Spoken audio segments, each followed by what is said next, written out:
Hello, good evening all. कैसे हैं आप सब? आज जो हम टॉपिक डिस्कस करेंगे वो एक छोटा सा जॉइंट है।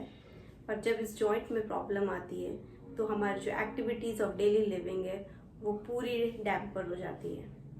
मैं बात कर रही हूँ एल्बो जॉइंट के बारे में। और जो सबसे कॉमन कंडीशन वो इस जॉइंट में है वो है टेनिस एल्बो लैटरल एपिकॉन्डिलाइटिस। इसका नाम टेनिस एल्बो क्यों पड़ा? क्योंकि ये जो टेनिस एल्बो जो टेनिस प्लेयर्स हैं उसमें ये वाली मूवमेंट जो है रिस्ट एक्सटेंशन जो हम बोलते हैं वो बहुत ज़्यादा है, वो बहुत ज़्यादा रिपीटेटिव है। एज अ रिज़ल्ट यहाँ जो है मसल्स, यहाँ की जो मसल्स हैं वो वीक पड़ जाती है और वहाँ पर इन्फ्लामेशन होता है एंड पेन होता है। पर ये कंपलसरी नहीं है कि ये सिर्फ टेनिस प्लेयर्स को ही हो। जो भी प्रोफेशन में या जो भी लोग हैं जिसमें ऐसा कुछ वो काम करे जिसमें ये वाली मूवमेंट है रिस्ट एक्सटेंशन की वो रिपीटेटिव हो, लॉन्ग टाइम हो, तो वो सब इस कंडीशन के कैंडिडेट्स बन सकते हैं। सो मैं अब इसके बारे में फिजियोथेरेपी ट्रीटमेंट बताऊंगी, जो कोहनी में जो तकलीफ है उसकी समस्या जो है उसके बारे में। सो फिजियोथेरेपी ट्रीटमेंट बताने से पहले मुझे आपको ये बताना पड़ेगा कि हम ये ट्रीटमेंट जो कर रहे हैं वो कौन सी सिम्टम्स के लिए कौन सी फिजियोथेरेपी हम करेंगे। तो हमारा जो गोल है वो ये है कि पेन कम हो जाए, जो सूजन आई है वो कम हो जाए, और जो कोहनी में जो जकड़न हो गई है वो कम हो जाए, तो मोबिलिटी जो है कोहनी में वो अच्छी रहे, और जो मांसपेशियां जो हैं जो कमज़ोर पड़ गई है इस समस्या की वजह से उसकी हम ताकत बढ़ा सकें। तो पेन जो है वो कम करने के लिए इस तरह से आपको आइस पैक लेना पड़ेगा। 20 मिनट्स लीजिए 3 टाइम्स अ डे। और जो सूजन है वो भी इसी तरह से उस पर कम हो जाएगी। और अब मैं आपको कुछ एक्सरसाइजेस बताऊंगी। तो इस तरह से आपको अपना हाथ रख देना है किसी भी, आप कोई स्टूल ले सकते हैं या कोई टेबल ले सकते हैं, जिससे आपका जो हाथ है, पाम है, जो कलाई है वो इस तरह से रहे। और आपको ये मूवमेंट करना रहेगा 10 टाइम्स। नीचे से ऊपर, नीचे से ऊपर। दूसरा आपको ये वाली मूवमेंट करनी, इस तरह से हाथ को स्टेबलाइज करके ये अंदर और ये बाहर, अंदर बाहर।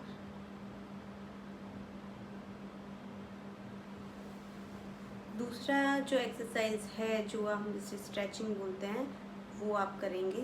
आपको इस तरह से अपना हाथ रखना है, इस तरह से आपकी जो कलाई है ये इस तरह से नीचे हो जाएगी और आपको इससे ओवर प्रेशर देके अंदर की तरफ से धकेलना है और छोड़ देना है। 30 सेकेंड्स के लिए आप इसको होल्ड करेंगे एंड देन रिलीज। ये आप 3 बार कर सकते हैं एक सेट में, और पूरे दिन में आप इसे 2 बार ज़रूर करिएगा। दूसरी जो कसरत है वो है इस तरह से आप अपना हाथ रखेंगे और इसको इस तरह से आपको मूव करना है, इस तरह से आपको अंदर बाहर करना है। तो कई पेशेंट हमारे पास आते हैं, वो बोलते हैं हमारा ये वाला मूवमेंट नहीं होता। या जो कुछ लेडीज़ है वो हमें बोलती है कि उनको कपड़े सुखाने या कपड़े निचोड़ने में तकलीफ़ पड़ती है। तो आपको इस हाथ से, इस हाथ की मदद से इस तरह से उसको नीचे की तरफ धकेलना है और उसको होल्ड करना है 30 सेकेंड्स के लिए और देन रिलीज।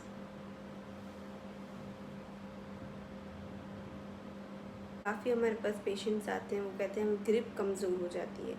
तो हाँ, इसके लिए आपको ग्रिपिंग एक्सरसाइज करनी है। आप एक इस तरह से स्माइली बॉल ले सकते हैं और उसको इस तरह से आपको दिन में 4 से 5 बार, यानी एक बार आप करने बैठे तो लगभग आपको 5 मिनट तक इस तरह से आपको ग्रिपिंग एक्सरसाइज करनी है हर एंगल में।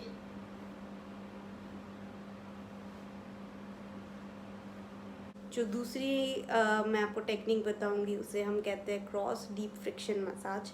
उसके लिए आपको अपनी एक फिंगर के ऊपर दूसरी फिंगर इस तरह से लगानी है और जहाँ आपको जो मेन पॉइंट है दर्द का उस जगह पे आपको इस तरह से थोड़ा सा प्रेशर देके आगे पीछे करना रहेगा। ये ध्यान रखें, हमको इस तरह से घिसना नहीं है या कुछ भी वो नहीं करना, सिर्फ माइनर सा एक प्रेशर देके उसको आगे पीछे धकेलना है।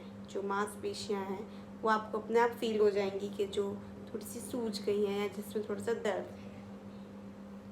आगे बढ़ने से पहले मैं इसकी एनाटॉमी आपको बताना चाहूँगी कि ये जो जॉइंट है वो 3 बोन्स यानी ह्यूमरस, रेडियस एंड अल्ना से बना हुआ है।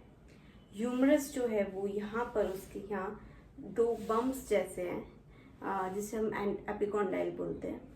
वहाँ से मसल्स है वो पास आउट होते हैं और यहाँ रिस्ट पे इंसर्ट होते हैं, जिससे हमें ये वाली मूवमेंट मिलती है।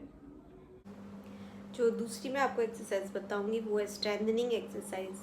जनरली इसको हम डंबल्स के साथ यूज़ कर सकते हैं। आप डंबल्स पकड़ लीजिए और फिर उसको इस तरह से करिए, पर ज़्यादातर घरों में डंबल्स हो ना हो पता नहीं, तो आप उसकी जगह अपना दूसरा हाथ यूज़ कर सकते हैं जो अनअफेक्टेड हैंड है। आपको ये मूवमेंट करनी है और आपको इस हाथ की मदद से इस मूवमेंट के ऊपर रेजिस्टेंस देना है, थोड़ा धकाव पीछे की तरफ करना है। ठीक है, तो हम इस तरह से ये मूवमेंट हुई, हमने इसको हल्का सा प्रेशर दिया और फिर ये मूवमेंट किया।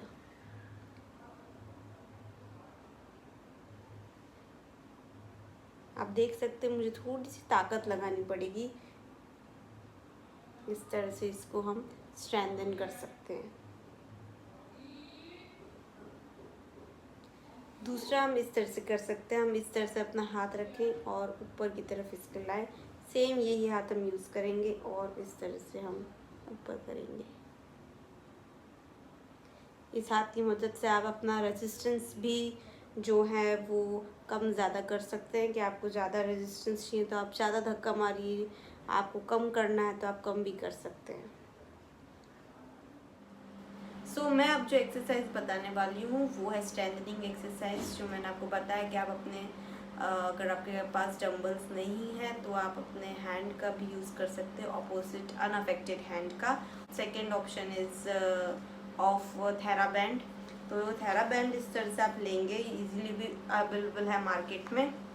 तो आप इसको इस तरह से बीच में इस तरह से रखना है, एक आपको राउंड देना है यहाँ से और दूसरा राउंड देना है इस तरह से क्रॉस, एंड आपके पास इस तरह से आपका हाथ इससे फिट हो जाएगा।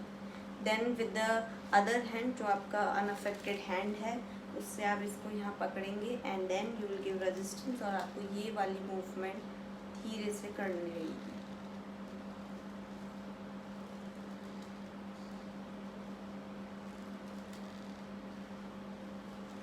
आप इसको आप इससे यहाँ इस तरह से एंगल जो पकड़ेंगे तो आपको इस मूवमेंट की रेजिस्टेंस मिलेगी।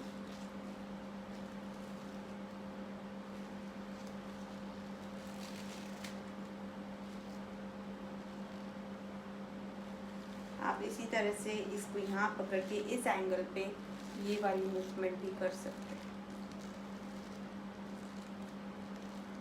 जो अब हम जो एक्सरसाइज करेंगे वो है मूवमेंट विद मोबिलाइजेशन। इसमें आपको इस तरह से ग्रिपिंग में जो पेन आता है उसके लिए भी बहुत फ़ायदेमंद है। इस तरह से आप यहाँ टॉवल रखेंगे बीच में और अपने हाथ से इस तरफ अंदर की साइड धकेलेंगे इसको, इस तरह से अच्छा सा प्रेशर दे के धकेलना है and then you have to do this. फिर आप इसको बॉल को स्क्वीज़ करें, ध्यान रखें प्रेशर मेंटेन रहना चाहिए अंदर की तरफ और ये स्क्वीजिंग चालू रहनी चाहिए। ये एक्सरसाइज जनरली पेन फ्री होती है, तो अगर आपको इसमें पेन हो बहुत ज़्यादा तो प्लीज़ इसे डिसकंटिन्यू कर दीजिएगा, पर मैक्सिमम बेनिफिट इसमें देखा गया है, सो कि आप ज़रूर करिएगा। जनरली ऐसा देखा गया है कि ये जो टेनिस एल्बो है वो डोमिनेंट हैंड में ज़्यादातर होता है। डोमिनेंट यानी जो भी जिससे आप ज़्यादातर हाथ जो आप यूज़ करते हैं, लेफ्ट हैंडर है या फिर यहाँ राइट साइडेड, पर एज अ रिजल्ट किसी में भी हो सकता है।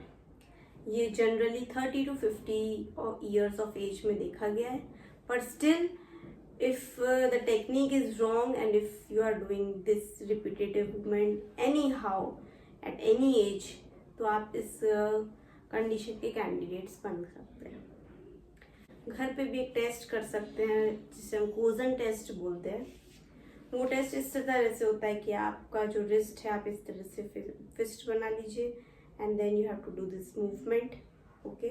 और आपको ये वाले हाथ से उसको रेजिस्ट करना है, स्ट्रांगली उसको रेजिस्ट करना रहेगा इस तरह से।